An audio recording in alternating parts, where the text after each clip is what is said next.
Next is Pathanapuram.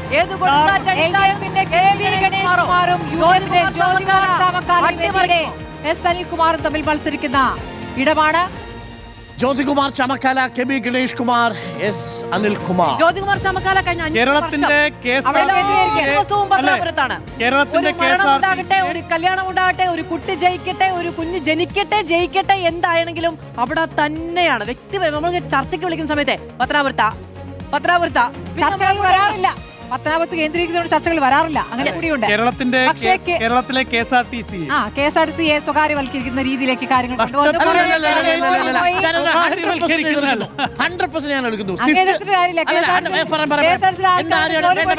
ഒറ്റ കാര്യം, Aryadan ഷൗക്കത്തിന്റെ last വാർത്താ സമ്മേളനത്തിൽ KSRTC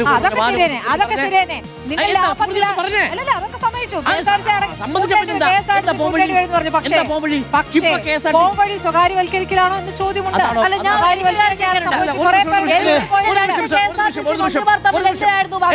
നോക്കൂ, ഒരു നിമിഷം സാർ. KSRTC 1-ാം തീയതി ശമ്പളം കൊടുത്തു തുടങ്ങി. പറഞ്ഞ ശമ്പളം കൊടുക്കാനുള്ള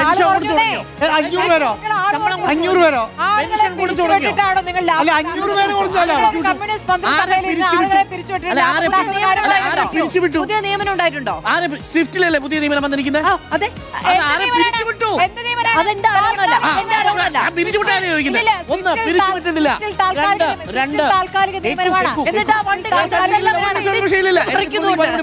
KSRTC ഇനി ഒരു അടി മുന്നോട്ട് പോവില്ലെന്ന് പറഞ്ഞത് ആര്യാടൻ ഷൗക്കത്ത്. ആയിക്കോട്ടപ്പാ,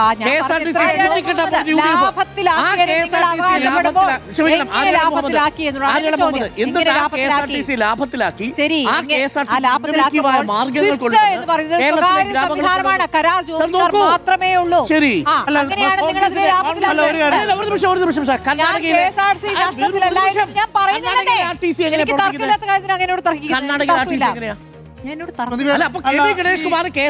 ഗുണമാണോ ചെയ്ത് മോശമാണോ ചെയ്തത്? സ്വകാര്യവൽക്കരണം എന്ന് പറയുന്നത് ഇപ്പൊ KSRTC ബസ്സുകൾ ഏതെങ്കിലും സ്വകാര്യ കമ്പനികൾ കൊടുത്തിട്ടുണ്ടോ? KSRTCയുടെ ഏതെങ്കിലും കെട്ടിടം സ്വകാര്യ കമ്പനി കുറെ താൽക്കാലിക ജീവനക്കാരെ നിയമിച്ചു. എങ്ങനെയാണ് കരാർ ജീവനക്കാർ വരുമ്പോൾ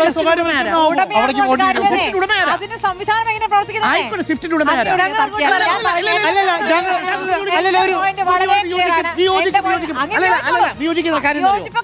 സ്മൃതി ഉപയോഗിച്ച വാക്ക് അങ്ങേയറ്റം പച്ചക്കള്ളമാണ്.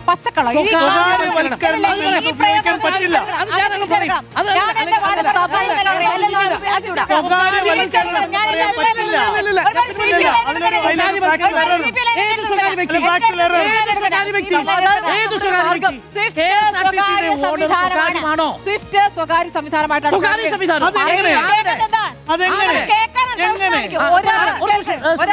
സ്വകാര്യ വ്യക്തി പറയട്ടെ. എന്നെ അപമാനിച്ചിട്ടൊന്നും കാര്യമില്ല. എന്റെ അഭിപ്രായമാണ് ഞാൻ പറയുന്നത്. അഭിപ്രായം തെറ്റാണ്. എന്റെ അഭിപ്രായം തെറ്റാണ്. നിങ്ങൾക്ക് നിങ്ങളുടെ അഭിപ്രായം അവസാന വാക്ക്. ഞാൻ പറഞ്ഞിട്ട് കാര്യമല്ലോ. ഞാൻ പറഞ്ഞു, സ്വിഫ്റ്റ് പ്രവർത്തിക്കുന്നത് സ്വകാര്യമായ രീതിയിലാണ്. അതിനർത്ഥം അതായത് KSRTC ജീവനക്കാരും സ്വിഫ്റ്റ് ജീവനക്കാരും രണ്ടാണെന്നേ. അത് KSRTC ജീവനക്കാർക്ക് തന്നെ പ്രശ്നമുണ്ടെന്ന്, സമരങ്ങൾ ഉണ്ടായിരുന്നു, പ്രതിഷേധം ഉണ്ടായിരുന്നു. അങ്ങനെ മറന്നുപോയോ? സ്വിഫ്റ്റ് ജീവനക്കാർക്കും KSRTC ജീവനക്കാർക്ക് ഒരേ രീതിയിലാണ് വേതനം. രണ്ട് രീതിയിലാണ്. അത് പറഞ്ഞാൽ മതി.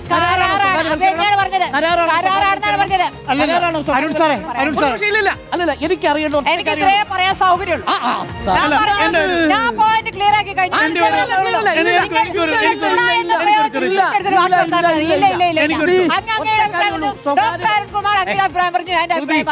രണ്ടാമത്തെ കാര്യം പറയാൻ എന്റെ അഭിപ്രായം പറയാൻ എനിക്ക് പറ്റും. ഞാൻ അഭിപ്രായം പറയാം. പക്ഷേ ആളുകളെ തെറ്റിദ്ധരിപ്പിക്കുന്ന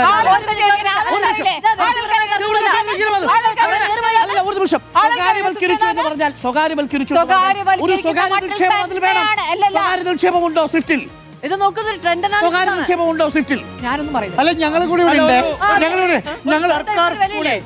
സർക്കാർ സ്കൂൾ താൽക്കാലിക അധ്യാപകരെ അതുകൊണ്ട് സർക്കാർ നിങ്ങൾ സ്വിഫ്റ്റ് കൊണ്ടുവരുമ്പോൾ KSRTC ജീവനക്കാർ പറയാണ് ഞങ്ങൾ ഇവിടെ രണ്ടാം തരക്കാരായി. രണ്ടാം തരക്കാരായി രണ്ട് വേതന വ്യത്യാസമുണ്ട്. എനിക്ക് ഒറ്റ താൽക്കാലികക്കാരെ ഉള്ളൂ. ഇഷ്ടമുള്ളപ്പോൾ സ്വകാര്യവൽക്കരിച്ചു എടുക്കാം, എന്ന് കള്ളം പറഞ്ഞു. ഇഷ്ടമുള്ളപ്പോൾ അത് പിരിച്ചുവിടാം. കേട്ടല്ലോ? സ്വകാര്യവൽക്കരണമല്ല. ശരി, അല്ല, അത് കരാർ ശരി, ധനക്കാരെ നിങ്ങളുടെ കുറിച്ചുള്ള സർക്കാരിലെ രണ്ട് ഗതാഗത മന്ത്രിമാർ തമ്മിൽ തന്നെ അതിന്റെ നടത്തിപ്പുമായി അല്ല സാറേ രണ്ട് ഒരു അഭിപ്രായം കാര്യം പറയട്ടെ, പോരുണ്ടായിരുന്നു. ഇല്ലല്ലോ, അല്ലേ? ഒറ്റ കാര്യം. കേരളത്തിലെ ഏതെങ്കിലും ബസ് കട്ടപ്പുറത്തുണ്ടോ? ഒരു ബസ് കട്ടപ്പുറത്തില്ല. ഈ പറയുന്ന സ്വിഫ്റ്റ് ബസ്സുകളെല്ലാം പുതിയത് വാങ്ങിയതാണ്. പുതിയ ബസ്സിൽ പുതിയ ഡ്രൈവർമാരെയും പുതിയ കണ്ടക്ടറെയും വെക്കുന്ന സ്വകാര്യ അല്ല എന്താണ് താൽക്കാലിക ജീവനക്കാരാണോ അല്ലെങ്കിലും പുതിയ ജോലി കൊടുത്തോ. ഒരു മിനിറ്റ്, പുതിയ ജോലി കൊടുത്തോ, പുതിയ ജോലി കൊടുത്തു. ജോലി സാധ്യത കൂടുകയാണ് ചെയ്ത KSRTC. മനസ്സിലായോ? ഒരൊറ്റ ബസ്, ഒരു മിനിറ്റ്, വേണം. ഒറ്റ ബസ് കട്ടപ്പുറത്തില്ല. കേരളത്തിലെ മുഴുവൻ ബസ്സും കൃത്യമായി ഓടുന്നുണ്ട്. ഈ AC ബസ്സുകൾ വന്നു. ഏത് ജീവനക്കാരുടെ എണ്ണം അവിടെ കൂടി. ആ സമയത്താണ് പറഞ്ഞത്. അത് മാത്രമല്ല, ഈ ഒരു മിനിറ്റ് കേരളത്തെ സംബന്ധിച്ചിടത്തോളം കേരളത്തിലെ KSRTCയിലെ ജീവനക്കാർക്ക് 1-ാം തീയതി ശമ്പളം കിട്ടുന്നുണ്ട്. ഒരാൾ പോലും ആത്മഹത്യയുടെ വക്കീലില്ല. ഞാൻ പറഞ്ഞത് ശമ്പളം കിട്ടാതെ 500 പേര് കൂടുതലുണ്ടെന്ന് പറയുന്നതിലല്ല, ബാക്കിയുള്ള 15,000 ആൾക്കാർക്ക് കൃത്യമായി ശമ്പളം കിട്ടുന്നു എന്നുള്ളതിനാണ്. അത് മാത്രമാണോ? ഇനി ഈ വരുന്ന ഒരു മാസം 1.5 കോടി രൂപ, ഒരു ദിവസം 1.5 കോടി രൂപ വരുമാനത്തിലേക്ക് KSRTCനെ മാറ്റി എന്നുള്ളതാണ്. 7 കോടി രൂപയും ബാക്കി മുഴുവൻ നഷ്ടത്തിൽ പോയിക്കൊണ്ടിരുന്ന ഒരു സമയം. ഇത് UDF ഭരിച്ചതിനേക്കാളും കൂടുതൽ KSRTC കൊണ്ടുവന്നൊന്നുമില്ലല്ലോ, വകുപ്പ് മാറ്റിയിട്ടൊന്നുമില്ലല്ലോ, ഒന്നും മാറ്റിയിട്ടില്ല. പക്ഷെ എന്താണ് ഈ പറയുന്ന ഒരു മാസം കൃത്യമായി ശമ്പളം ആളുകൾക്ക് KSRTC കയറാൻ ശമ്പളം കൊടുക്കുന്ന ടോമിന്റെ കാലത്ത് അത് മാത്രമല്ല വനിതകൾക്ക് സൗജന്യ യാത്ര കൊടുക്കാൻ വേണ്ടിയിട്ട് KSRTC ബാക്കി നിർത്തി. അത് മാത്രമല്ല കൊല്ലം ജില്ലയിലെ ഏറ്റവും നല്ല MLA ഫണ്ട് ഉപയോഗിച്ച് മണ്ഡലം നോക്കിയ ആളും കൂടി. സാധ്യത Pathanapuram poll trend LDF UDF LDF KB Ganesh Kumar തന്നെ നിലനിർത്താൻ സാധ്യത. നല്ല മത്സരം അവിടെ ജ്യോതികുമാർ ചാമക്കാല ബെസ്റ്റ് കാൻഡിഡേറ്റ് ആണ്. നന്നായിട്ട് മത്സരിക്കും. നന്നായി പണിയെടുക്കുന്ന നാട്ടിൽ എടുത്തു അല്ല, ഒരു കാര്യം അറിയോ, ഗണേഷ് കുമാറിനെ ഇത്രയും പറഞ്ഞതുകൊണ്ട് ജ്യോതി മോശമാണെന്നല്ല.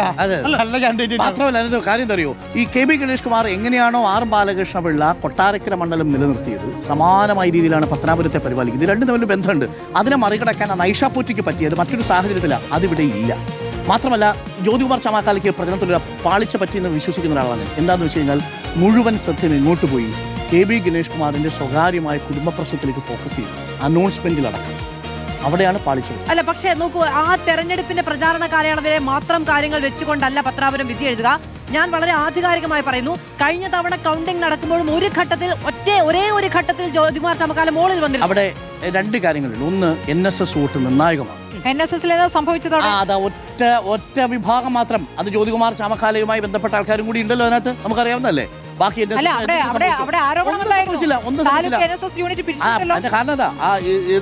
അവിടെ ജ്യോതികുമാർ എല്ലാ സാഹചര്യവും എല്ലാം ഉപയോഗിക്കുന്നു. സ്വാഭാവികമാണ്.